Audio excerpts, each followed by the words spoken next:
Hey, to cast a YouTube application from your Samsung Galaxy A55 5G to your TV, first of all, you have to be connected to the Wi-Fi network. To the same Wi-Fi network, you have to be actually connected on your TV. And then you have to open this YouTube application, then accept all of these permissions. And now from this, you have to just click on this icon. And now from this, select your TV. If for some reason your TV doesn't appear right here, just click the link with the TV code.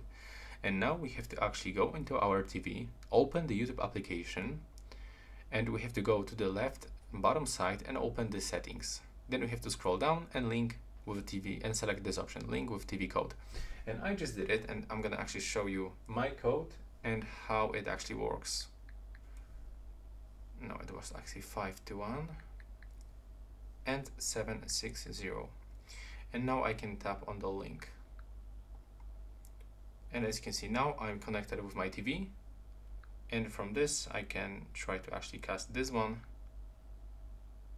Now it's actually connecting to my TV. Yeah, and now it's actually playing on my TV.